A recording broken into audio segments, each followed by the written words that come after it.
Hey, me again. I wasn't going to make this video, but then I fell down a bit of a rabbit hole, another rabbit hole.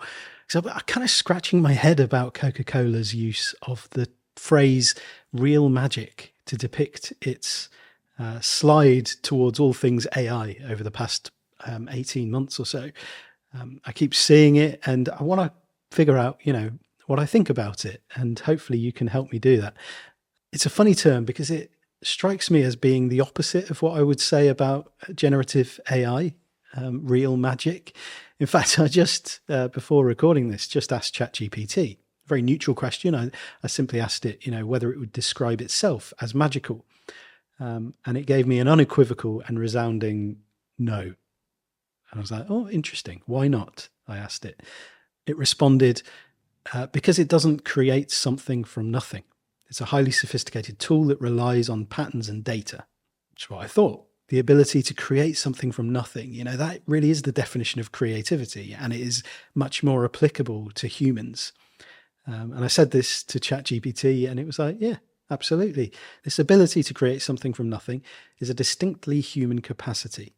It is deeply rooted in our imagination, empathy, and agency. Wait, so did you say our imagination? Weird. Unlike generative AI, which rearranges existing inputs, humans can conceptualize entirely new ideas, break from established patterns, and change the course of events in profound ways. Humans possess a unique capacity to create, innovate, and connect in ways that generative AI cannot replicate.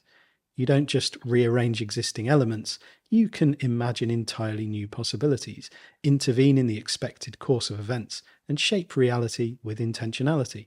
Through art, innovation, and acts of compassion, you create transformative connections and solutions that resonate deeply and often defy logic or efficiency. Unlike AI, which follows patterns, humans choose to disrupt, reimagine, and forge new paths driven by values, empathy, and a vision for a better future. So I like that. That's quite good. I mean, maybe it's just telling me what it thinks I want to hear based on things I've said before, which of course is exactly what it's just told me it does. And so I take that with a pinch of salt in terms of that being the truth. So it continues, generative AI lacks originality, deriving all its creations, uses quote marks there, from patterns and probabilities found in human-made content. AI doesn't understand context, meaning, or emotion, and cannot innovate or connect in a deeply transformative way. Instead of true creativity, it simulates by remixing pre-existing material without intention or purpose. Unlike humans, it cannot make ethical or value-driven decisions, nor can it intervene in the world with empathy or care. Ultimately, AI is a tool, not an originator, operating within the boundaries of its programming and the data it has been given. AI can simulate, synthesize, and augment, but it cannot intervene with the kind of soul-driven intentionality that humans possess. And so, I think that soul-driven intentionality, the ability to act in sync with values that actually defy logic, that can defy our programming, so to speak, that's the magic spot. Humans are much more magical than the machines we create because it is the humans that created the machines in the first place. And so let's, hold that in mind as we consider Coca-Cola's rather strange mission to create real magic using AI, which is this tagline that has started appearing on all of their recent output. You may well have come across this. It's included in their holiday advert or their holiday adverts that they've put out this year, which are, rather obviously a publicity stunt for this festive season. They've commissioned 3 AI studios to make 3 versions of the iconic Holidays Are Coming advert, which kind of, grew up with in the 1990s. And plenty's already been said about these adverts and about the sort of aesthetic appeal of them or lack thereof. And all of that, the sort of woefully disconcerting and cold nature of them compared with that, those original Caravan adverts that came out in 95, 97, 99, which these are drawing from. There's obviously the uncanny valley vibes from the people in these adverts. But there are also other things. I was struck by the subtle yet significant difference between the focus that these adverts have compared with those original ones. These new ones are really about spectacle.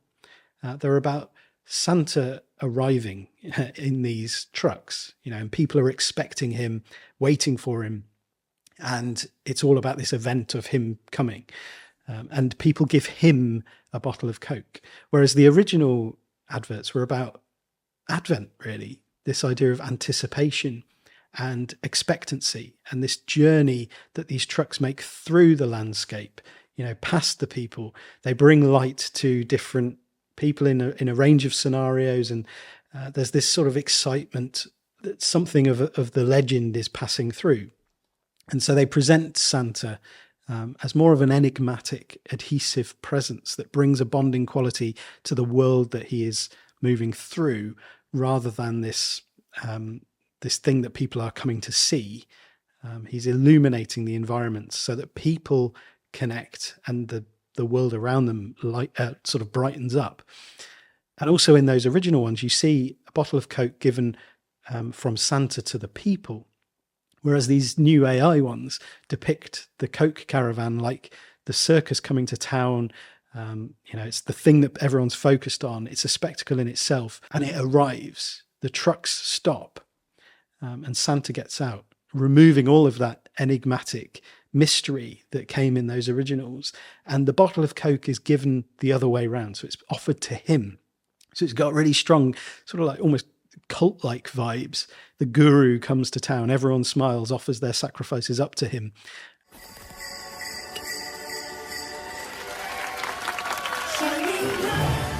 But there's been a lot of hoo-ha, hasn't there, about this new campaign. And part of me wonders, this obviously is a publicity stunt. Is it to get us pining back to those old adverts and watching them, out of choice and for fun? Searching out adverts to watch in our spare time. That's a strange thing to do, but that's what I've just been doing. And I'll be honest, those original adverts, as much as I don't want to say it, do have a sentimental place in my heart. They got me at the right time of life, punctuating Christmas. Me and my sister would send messages to each other to say, I've just seen the Coke advert for the first time. Yeah, so it's meaningful to me. And when I watch these ones, I'm like, that's not there. And there's also something about companies generating buzz, and the idea of, putting out a bad advert deliberately makes it a good advert because people talk about how bad it is.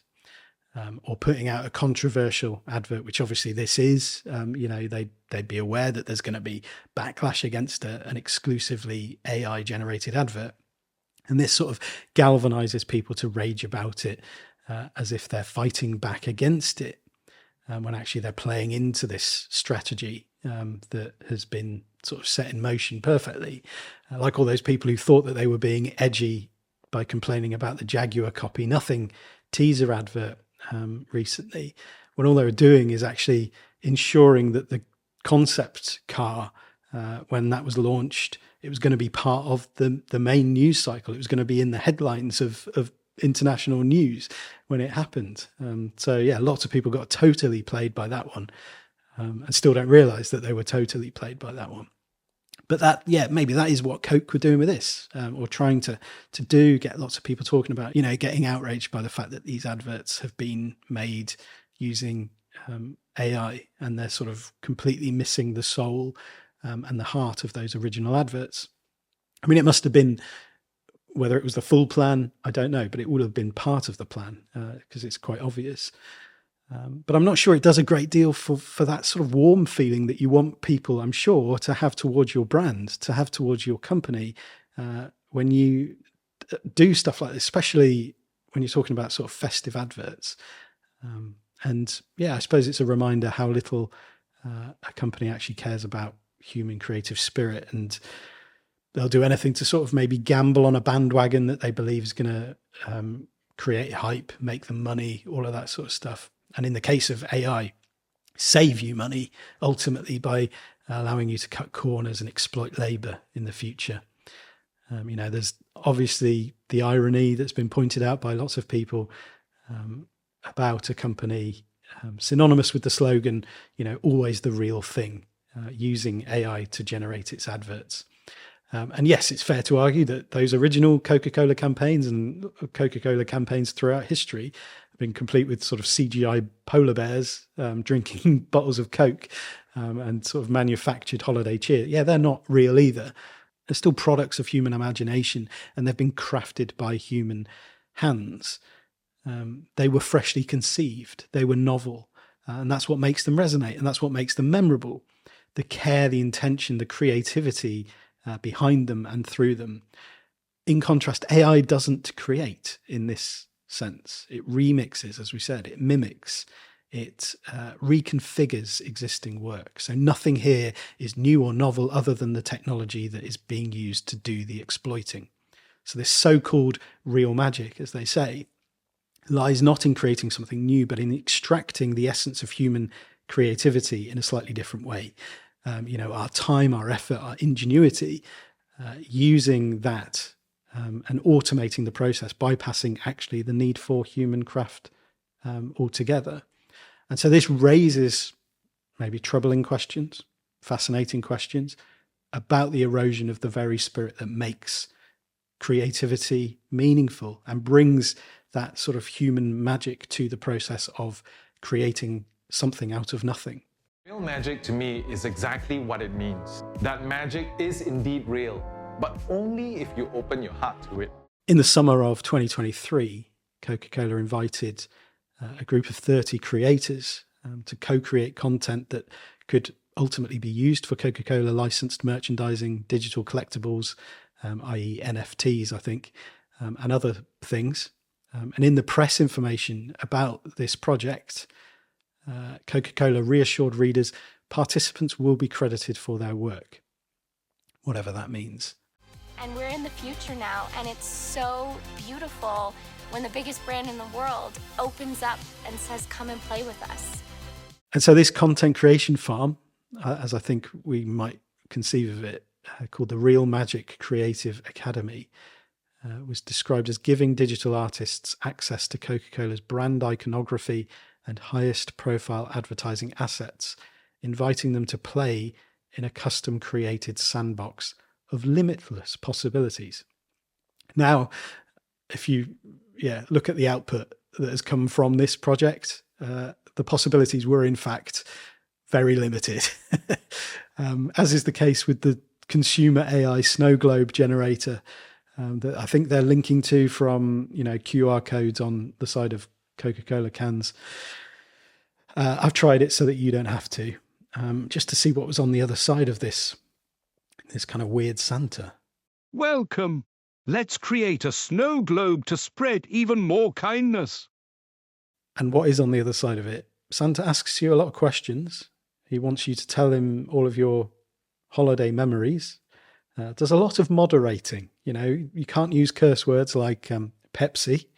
It says this message has been moderated if you do that. I think there's a lot of censorship that goes on inside their model. It also finds it hard to deal with sadness and anything that is in any way not magical. Tell me about your favorite holiday memory. This memory will inspire what your snow globe will look like. And then eventually you're presented with a snow globe or an image of a snow globe, which in theory I think reflects the stuff that you've told Santa about Christmas memories, but in reality it just creates more or less the same thing every time.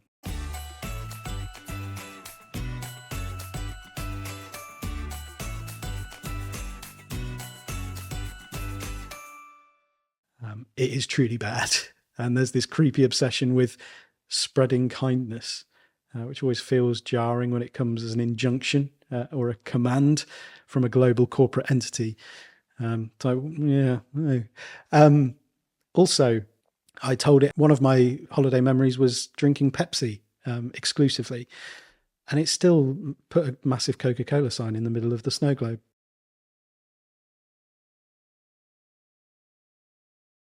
Weird.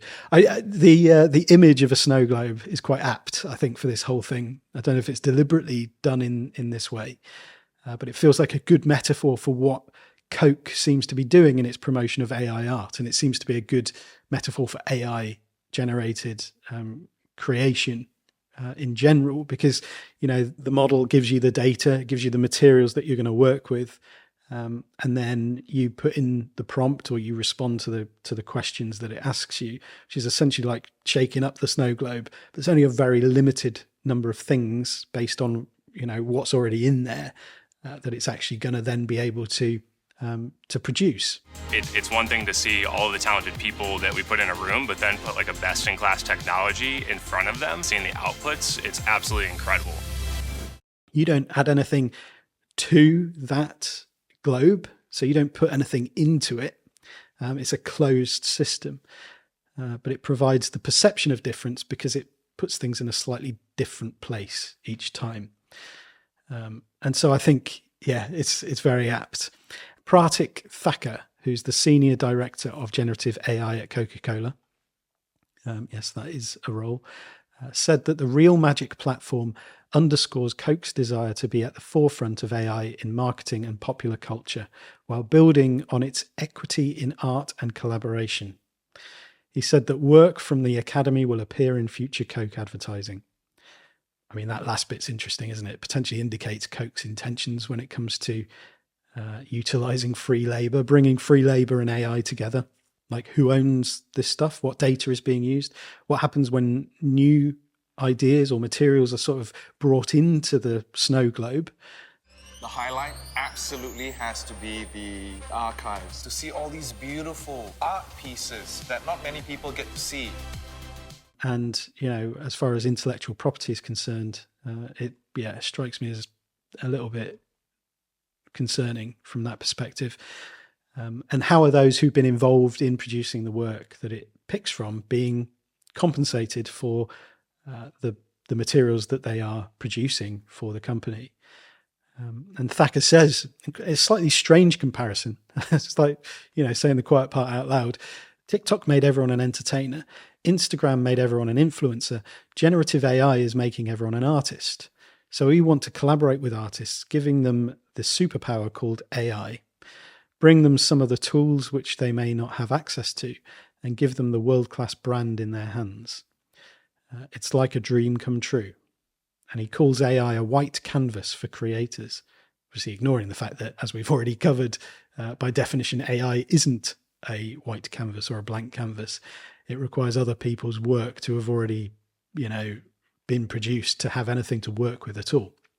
What these platforms, TikTok and Instagram, also did was turn everyone into a hardworking supplier of free labor to generate value for these huge companies that make massive amounts of money thanks to our willingness to participate in them and to give our time and energy and effort to producing intellectual property for them. And it goes on, this campaign is part of Coca-Cola's Real Magic global brand platform, which is rooted in the idea that magic lives in unexpected moments of connection that elevate the everyday into the extraordinary. I would argue that it's the opposite of moments of connection. It's disconnection. We see there's a real sense of disconnection when you look at the adverts that they've produced. There's a coldness, there's an alienation, there's that uncanny valley that we've talked about. And Thacker said, real artists, actual humans, are using AI technology, which is algorithmic and mathematical, to create an output that's truly magical. What does that even mean? This output is completely non-magical when we compare it to what human hands and imaginations can conceive and create. I agree that there are potential applications of AI when it comes to giving access to ways of expressing ourselves, especially to people who don't necessarily have access or capacity for certain forms of creative expression, or it can be a playful way to make someone laugh or to convey a message. It's got a good novelty aspect to it in that sort of sense. And it can also give those who have no voice a way to express something within them. But that's it, and when these ideas are being conceived of and promoted by enormous corporate powers, it's something I think we need to really question and hold at arm's length and potentially resist, and remind ourselves AI is a tool. It's a tool. It's nothing more. It's not magic. It's not real magic. And so it doesn't end well for the human arts and for the true magic of human creativity, but it also doesn't make for a more aesthetically enjoyable and meaningful world to live in. You know, we're seeing this gradual, when we see the move towards AI generated visuals and sounds and everything that, you know, humans have done amazing jobs in creating over the years. The move towards the AI version is a move towards mediocrity by definition. It's compressing everything into this mediocre central point, and taking all of the magic out of it. Essentially, it's regressive and bland. It can't do anything new. It just turns what already exists into something uncanny, disturbing, and worse. You know, even if you could get a person to look human, or a truck to have the cab at the front of it, you know, what good does this do? What value does this actually add to the world when we're using it in this way? You know, those old original adverts conveyed a warmth that spread through a cold landscape. And these new adverts bring nothing of that warmth. They just feel cold. They feel empty. They feel vacuous. You know, David Lynch famously says, look at the donut, not at the hole. This stuff feels like a whole lot of hole. Anyway, I might be wrong about this. I don't know. What do you think? Drop a comment below. Let me know. And if you've enjoyed this, please do, like it, subscribe to the channel, all of that stuff. It'd be great to hear from you. All right. I'll see you again soon. Take care. Bye-bye.